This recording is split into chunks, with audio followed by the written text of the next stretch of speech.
ये जो आपके सामने सम्स लिखे हुए हैं, आज हम इसको वन बाय वन सॉल्व करते जाएंगे। सबसे पहले तो मैं आपको जो है वो ये बताऊं कि जब किसी भी नंबर के ऊपर उसका पावर टू हो, यानी जैसे यहाँ पे टू के पास कितना पावर है, टू, टू के पास टू पावर है, तो उसका मतलब ये होता है कि वो जो नंबर है वो आपस में दो मर्तबा मल्टीप्लाई है। इसको आप ऐसे भी लिख सकते हैं, और अगर आप चाहें तो आप इसको ऐसे भी लिख सकते हैं, टू मल्टीप्लाई बाय टू। तो अगर आप इसको जैसे मल्टीप्लाई करेंगे, टू को टू से मल्टीप्लाई करेंगे तो इसका आंसर क्या आएगा, फोर। तो टू का स्क्वायर क्या आता है, फोर होता है। ये इसका आंसर है। उसके बाद देखते हैं, अगर टू के ऊपर पावर थ्री हो, जैसे यहाँ पे इसको हम क्यूब बोलते हैं, ठीक है, तो उसका मतलब ये होता है, अब ये ऐसे नहीं है कि आप इसको टू को मल्टीप्लाई करेंगे थ्री से जिसका आंसर सिक्स आएगा, जो कि गलत है, ठीक है। यहाँ पे मैं लिख देता हूँ, टू को अगर आप थ्री से मल्टीप्लाई करेंगे उसका आंसर क्या आता है, सिक्स, जो कि गलत है। इसका जो सही सॉल्व करने का तरीका है वो इस तरह होता है, टू लिखेंगे, यानी टू को आप थ्री दफ़ा मल्टीप्लाई के फॉर्म में लिखेंगे, टू एक मरतबा, फिर दोबारा टू, फिर दोबारा टू। उसके बाद आप इसको जो है वो टेबल लगाते जाएंगे। कैसे लगाएंगे उसका तरीका मैं आपको समझाता हूँ। सबसे पहले आप क्या करेंगे, इस टू को इस टू से मल्टीप्लाई करेंगे, आंसर आएगा फोर। फिर अब क्या करना है, ये जो आंसर आया है ना फोर, इस फोर को आप फिर उस दूसरे टू से मल्टीप्लाई करेंगे, फोर टू द एट।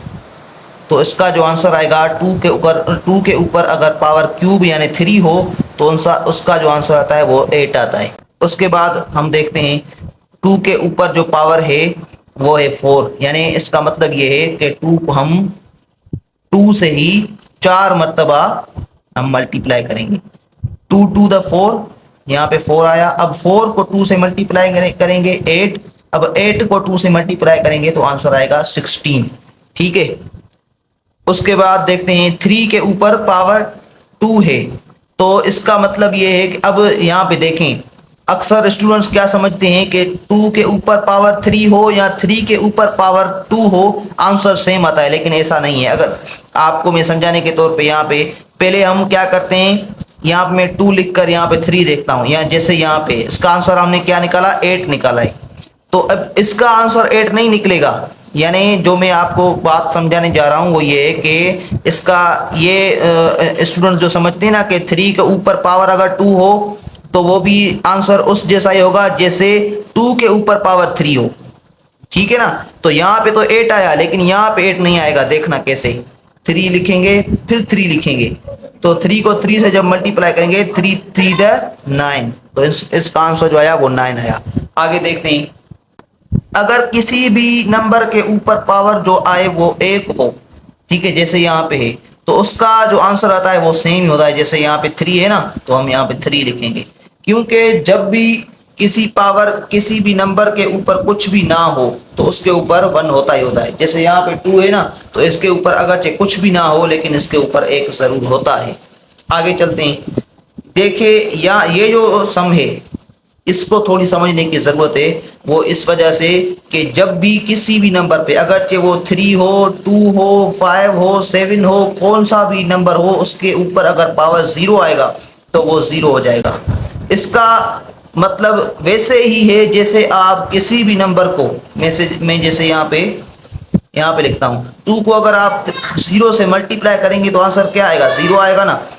और ऐसे ही अगर आप फाइव को जीरो से मल्टीप्लाई करेंगे तब भी आंसर क्या आएगा, जीरो। तो इसी वजह से जब भी आप किसी भी नंबर को जीरो के साथ मल्टीप्लाई करते हैं तो उसका आंसर जो आता है वो जीरो आता है। इसी वजह से यहाँ पे भी किसी भी नंबर के ऊपर पावर जीरो होगा, उसका आंसर जीरो हो जाएगा। उसके बाद हमारे पास जो ये सम है इसको हम सॉल्व करेंगे। इसके सॉल्व करने का तरीका भी बिल्कुल इजी है।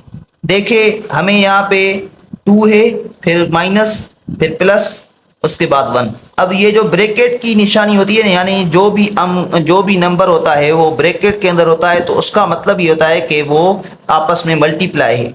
अब ये जो साइंस है यानी माइनस की साइन और प्लस की साइन ये आपस में मल्टीप्लाई है। तो जब माइनस की साइन और प्लस की साइन आपस में मल्टीप्लाई होती है तो इसका जो आंसर निकलता है वो माइनस में निकलता है।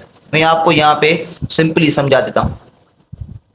अगर प्लस को आप मल्टीप्लाई करेंगे प्लस के साथ तो आंसर आएगा प्लस, और अगर आप प्लस को मल्टीप्लाई करेंगे माइनस के साथ तो आंसर आएगा माइनस, और अगर आप माइनस को मल्टीप्लाई करेंगे प्लस के साथ तो आंसर आएगा माइनस, और अगर आप माइनस को मल्टीप्लाई करेंगे माइनस के साथ तो आंसर आएगा प्लस। ठीक है, तो ऐसे ही अब देखिए यहाँ पे हम माइनस को मल्टीप्लाई कर रहे हैं प्लस के साथ तो आंसर क्या आएगा माइनस। तो 2 को 2 से माइनस करना है 1, तो 1 क्या आंसर आएगा 1। ठीक है, अब यहाँ पे देखो यहाँ पे माइनस है यहाँ पे भी माइनस है, तो इसको इससे मल्टीप्लाई करेंगे, माइनस इंटू माइनस, फार्मूला क्या था यहाँ पे प्लस आना है तो यहाँ पे हम प्लस देंगे। इसका मतलब ये है कि 5 को 5 से प्लस करना है, आंसर आएगा 10। ठीक है, उसके बाद प्लस को मल्टीप्लाई करना है माइनस के साथ, तो मैंने क्या बताया था ये देखो इस वाला, तो माइनस आएगा, यहाँ पे माइनस लिखेंगे, 4 से 2 को माइनस करना है तो आंसर आएगा 2। उसके बाद ये देखो ये लिखने की जरूरत नहीं होती क्योंकि इसमें जो है वो प्लस होती है, लेकिन समझाने के तौर पे मैंने यहाँ पे लिखा है 5 और plus into plus is equal two plus, तो 5 में 10 प्लस करेंगे आंसर आएगा 15। ये आज का कुछ जो है वो वीडियो था। अगर आपको जो है वो अच्छा लगा है तो हमारे साथ जुड़े रहिए।